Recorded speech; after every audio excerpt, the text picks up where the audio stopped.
हर खबर पर होगी आपकी पकड़। डाउनलोड कीजिए एबीपी लाइव ऐप।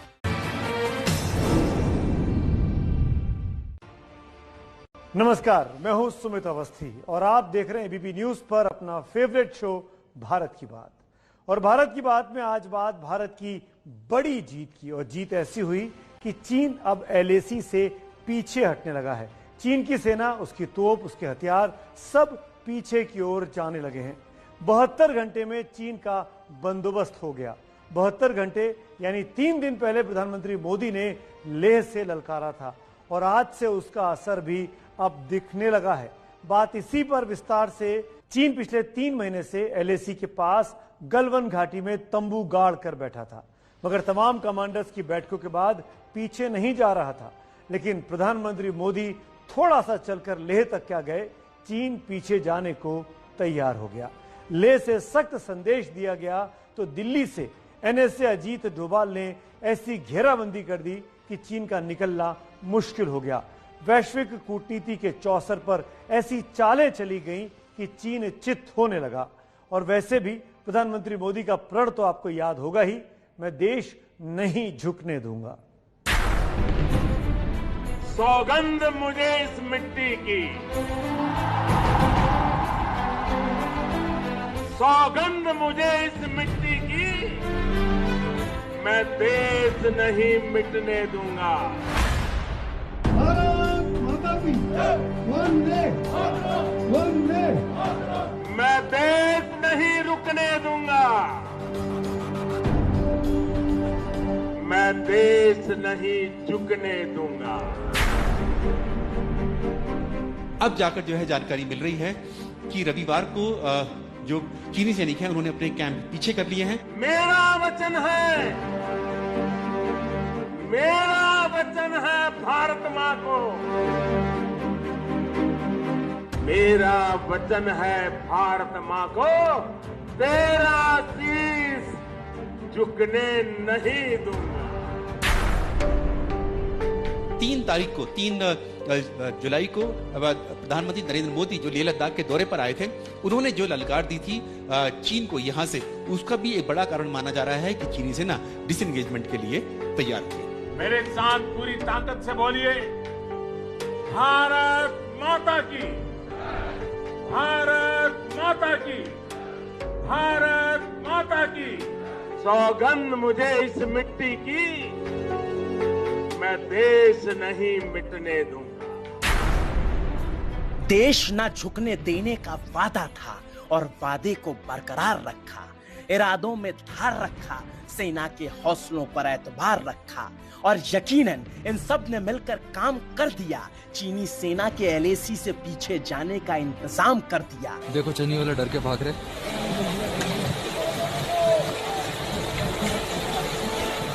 और ये तो होना ही था, चीनी सेना को पीछे जाना ही था, क्योंकि तय उसी दिन हो गया था जब प्रधानमंत्री ने लेह से ललकार दिया था। सेना के हौसले को सियासत की सिंचाई से संवार दिया था। आपका साहस उस ऊंचाई से भी ऊंचा है जहां आप तैनात हैं। आपकी भुजाएं उन चट्टानों जैसी मजबूत है जो आपके इर्द गिर्द खड़ी है। आपकी इच्छा शक्ति आसपास के पर्वतों जितनी अटल है। मेरे साथ पूरी ताकत से बोलिए, भारत माता की, भारत माता की, भारत माता की।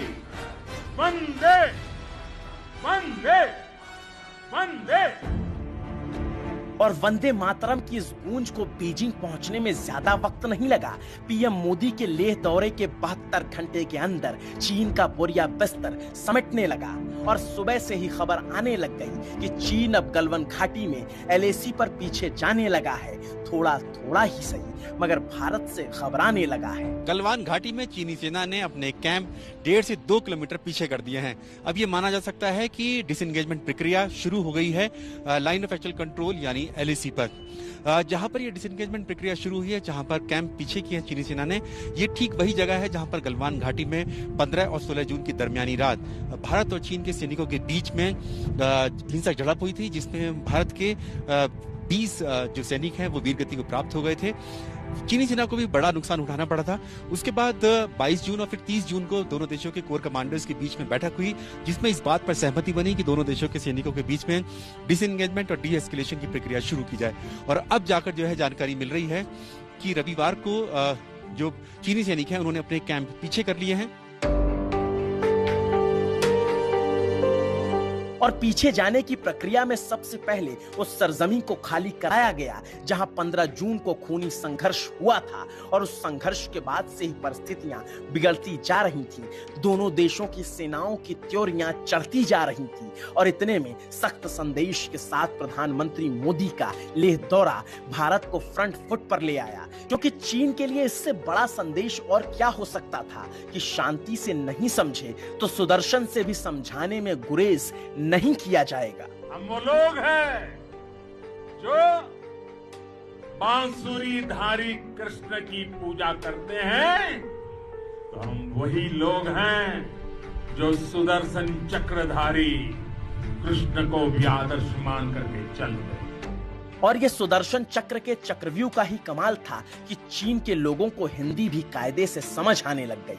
उन्हें समझ आ गया कि इस बार दादागिरी देर तक नहीं चलेगी। बात बढ़ाई तो बात युद्ध तक भले चली जाएगी, मगर भारत पीछे नहीं जाएगा। और ऐसे वक्त में चीन से तनाव के बीच प्रधानमंत्री मोदी के दौरे ने भारत के पलड़े को न सिर्फ भारी बनाया, बल्कि 72 घंटे में चीन के दिमाग को ठिकाने भी लगा दिया। और उसके बाद हुई एंट्री NSA अजीत डोभाल की।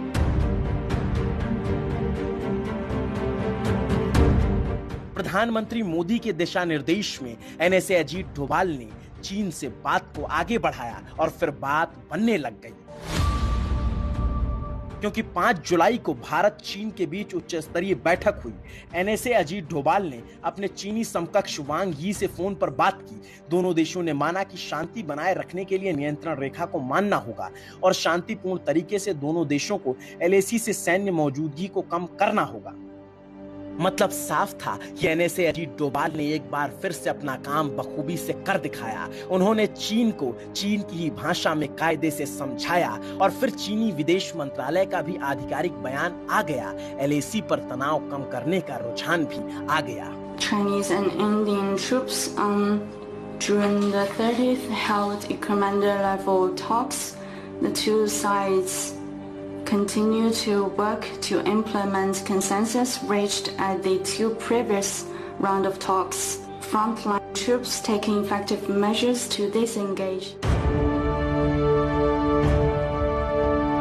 चीन कहता है अब हम पीछे जाएंगे, जिसका मतलब तो साफ है कि युद्ध की तरफ बढ़ते खतरे को कम करने की कोशिश की जा रही है। और चीन को भी समझ आ गया है कि भारत से उलझकर वो पार नहीं पा सकता। तो फिर चीन की सेना गलवान घाटी में पेट्रोलिंग पॉइंट 14 से 1.5 किलोमीटर पीछे हट गई। जवाब में शांति बनाए रखने के लिए भारतीय सेना भी 1.5 किलोमीटर पीछे आ गई। आमने सामने की स्थिति अब 3 किलोमीटर की दूरी में बदल गई। पेट्रोलिंग पॉइंट 14 वही है जहां 15 जून को दोनों देशों के बीच खूनी संघर्ष हुआ था। पिछले 2 महीने से भारत और चीन की सेनाओं के बीच में पूर्वी लद्दाख में जो 8.5 किलोमीटर लंबी लाइन ऑफ म्यूचुअल कंट्रोल यानी LAC है, उस पर तनातनी चल रही है। टकराव की स्थिति है। हैवी बिल्टअप दोनों ही देशों ने किया है टकराव के बाद, और हिंसक झड़प भी हुई 15 और 16 जून को। साथ ही 5 और 6 मई को फिंगर एरिया में भी बहुत बड़ी झड़प हुई थी, जिसमें दोनों तरफ के कई दर्जन सैनिक घायल हुए थे।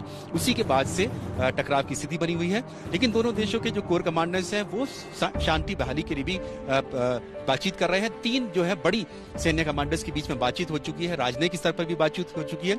साथ ही ये भी माना जा रहा है कि जो 3 तारीख को 3 जुलाई को प्रधानमंत्री नरेंद्र मोदी जो लेह लद्दाख के दौरे पर आए थे, उन्होंने जो ललकार दी थी चीन को यहां से, उसका भी एक बड़ा कारण माना जा रहा है कि चीनी सेना डिसएंगेजमेंट के लिए तैयार हो गई। और यकीनन प्रधानमंत्री मोदी के लेह दौरे का ही असर है, क्योंकि जो बात पिछले 2 महीने से चीन को समझाने से नहीं समझ आ रही थी, वो प्रधानमंत्री के ललकारने से समझ आने लग गई। और सच तो ये है कि चीनी सेना पीछे नहीं हटी, बल्कि उसे पीछे धकेला गया है। और सूत्रों ने ये भी बताया है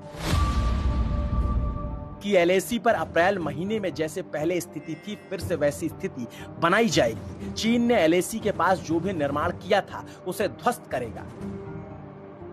तो फिर ऐसी स्थिति में अब की स्थिति को समझते हुए याद कीजिए 1962 के युद्ध को और उसके बाद पंडित नेहरू के दिए गए बयान को, जिसमें युद्ध से सबक लेते हुए पंडित नेहरू ने संसद में कहा था, चीन की सेना जहां तक पहुंच जाती है उसके साथ उनकी सरहद भी पहुंच जाती है। मगर इस बार ऐसा बिल्कुल नहीं हुआ। चीन की सेना तो पहुंची मगर उसकी सरहद को नहीं पहुंचने दिया गया, क्योंकि लेह की ललकार में प्रधानमंत्री मोदी ने इशारों में साफ कह दिया था, चीन के विस्तारवाद का दौर गया। 1962 नहीं 2020 का है ये हिंदुस्तान नया। विस्तारवाद का युग समाप्त हो चुका है। ये युग विकासवाद का है।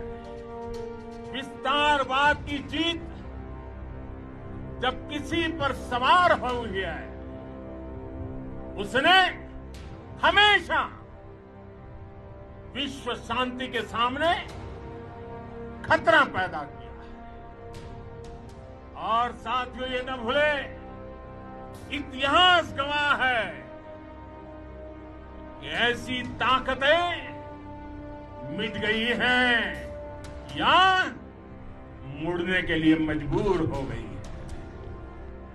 विश्व का हमेशा यही अनुभव रहा है और इसी अनुभव के आधार पर अब इस बार फिर से पूरे विश्व ने विस्तारवाद के खिलाफ मन बना लिया है। और जब प्रधानमंत्री ने पूरे विश्व को विस्तारवाद के खिलाफ बताया, तब सच में पूरा विश्व भारत के साथ खड़ा था। और जब भारत ने दुनिया के तमाम शक्तिशाली मुल्कों को साथ लेकर दबाव बनाया, तो यकीनन वो दबाव काम आया, क्योंकि इस तनाव की घड़ी में अमेरिका और यूरोपीय देश शुरू से भारत के साथ रहे। लेह दौरे से ठीक पहले पीएम मोदी ने रूस के राष्ट्रपति पुतिन को भी फोन पर साध लिया। एक रूस ही था जिससे चीन को उम्मीद थी, मगर उसे पता नहीं था कि रूस की हमदर्दी भी भारत के साथ थी। और जिस तरह का अंतर्राष्ट्रीय समर्थन भारत को मिला, उसने चीन और उसके पिट्ठू पाकिस्तान को तनहा कर दिया। और फिर कल तक युद्ध की धमकी देने वाला चीनी सरकार का मुखपत्र ग्लोबल टाइम्स खींचकर कहने लगा, वर्तमान अमेरिकी सरकार इंडो पैसिफिक इलाके में जाल बिछा रही है, जिसका उद्देश्य भौगोलिक रूप से चीन को घेरना है और किसी भी तरह चीन के उदय को रोकना है। ऐसा लगता है कि भारतीय नेता चीन को रोकने के लिए अमेरिका के इशारे पर काम कर रहे हैं। चीन की बौखलाहट साफ थी, क्योंकि चीन के विस्तारवाद को डोकलाम के बाद एक बार फिर से गलवान घाटी में उसके सांचे में समेटकर हिंदुस्तान ने बता दिया, कोई हमसा नहीं। सोमवार की सुबह से ही जो चीनी सेना है वो गलवान घाटी में, साथ ही जो गलवान घाटी का जनरल एरिया है, गोगरा पोस्ट है और हॉट स्प्रिंग है, वहां पर भी चीनी सेना के यानी कि चीन की जो पीपल्स लिबरेशन आर्मी पीएलए के जो गाड़ियां हैं वो भी पीछे हटती हुई दिखाई दी हैं। हालांकि ये भी जानकारी नहीं मिल पाई है कि कितने किलोमीटर पीछे गई है, लेकिन कुछ माना जा रहा है कि कुछ पीछे उनकी गाड़ी चली गई हैं। तो ऐसे में सबकी निगाह इस ओर लगी हुई कि क्या वाकई में चीनी सेना डिसएंगेजमेंट के लिए तैयार हो गई है। लेकिन भारतीय सेना के उच्चपदस्थ सूत्रों ने एबीपी न्यूज से साफ किया कि अभी जो प्रक्रिया जो शुरू हुई है डिसएंगेजमेंट की, इसको 72 घंटे तक वॉच करना होगा। सेना चीन की हर हरकत पर पल पल नजर बनाए हुए है। हाँ, ये सच है कि चीनी सेना अभी पूरी तरह से पीछे नहीं गई है, मगर पीछे जाने का पहला कदम बढ़ा चुकी है। और अब जब चीनी सेना पीछे जा रही है, तो ये मत भूलिएगा कि ये विजय है कर्नल संतोष समेत उन 20 वीरों की, जिन्होंने लहू से जमीन को सींचकर हमेशा के लिए आबाद कर दिया।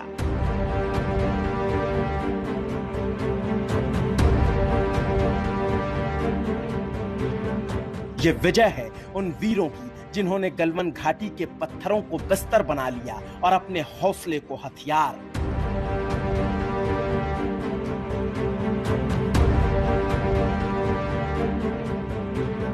शून्य से कम तापमान में इन जवानों ने रजाई के सहारे रात रात पहरा दिया।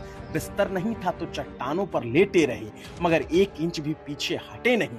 अलबत्ता उनको पीछे हटने पर मजबूर जरूर कर दिया।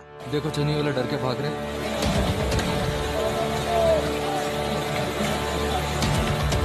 इन जवानों के साथ जीत है 125 करोड़ हिंदुस्तानियों की, जिन्होंने चीनी सामान के बहिष्कार की ऐसी अलख जगाई कि चीन की बत्ती गुल हो गई।